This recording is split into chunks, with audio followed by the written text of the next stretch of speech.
A Current Affair host Tracy Grimshaw has finally lifted the lid on how Channel 9 staffers responded to news their reporter colleague Ben McCormack was a proud pedo.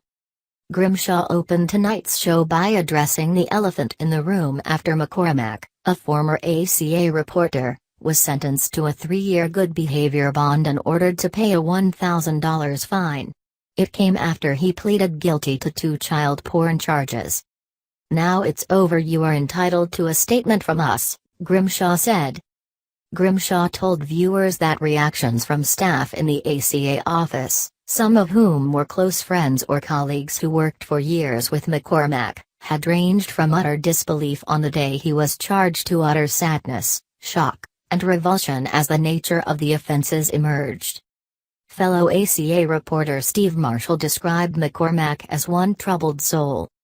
"For me personally, I wished it was some terrible mistake," Grimshaw said.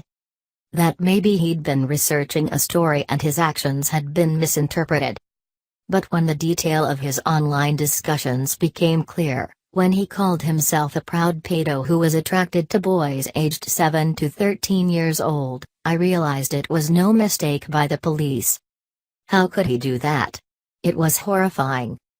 Grimshaw recounted how McCormack was sent to Singapore by ACA to confront former Hey Dad star Robert Hughes, now a convicted pedophile, about his sexual abuse of young girls during his time on the show. How the hell could Ben McCormack ask Hughes those questions, when he's now admitted to the court that his own private attractions to children had already been triggered a couple of years earlier? Grimshaw said. How could he offer professional support and comfort to Sarah Monahan, whom he knew had suffered for years after her abuse as a child, while at the same time privately harboring his own perverted fantasies? I don't know, I'd like to ask him that. McCormack pleaded guilty in September to 2 charges of using a carriage service to transmit child pornography after Skype conversations between him and a West Australian pedophile were intercepted by police. McCormack escaped jail. During sentencing in the Sydney District Court this morning, Judge Paul Conlon said it was clear from the conversations between the 2 men they were talking about their shared fantasies. He said the facts in the McCormack case were quite different to the cases of similar charges that normally came to court. In his judgment, he said it was clear the worst aspects of child porn cases were absent in McCormack's case. There was no transmission of pictures or images of child pornography. It does not include pictures of actual child victims. There was no attempt to sexually exploit children or grooming of any child to partake in child pornography.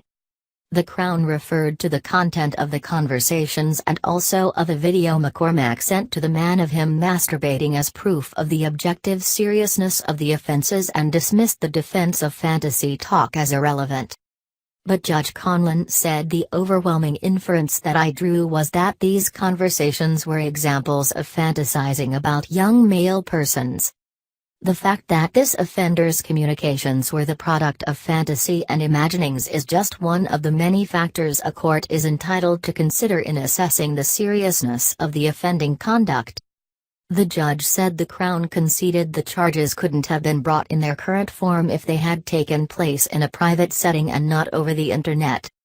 Accordingly, my assessment of the objective gravity in respect of both sequences is that they fall towards the lower end of the range of offences of their type. It is clear his job was his life. Judge Conlon believed McCormack had shown genuine contrition and accepted personal responsibility.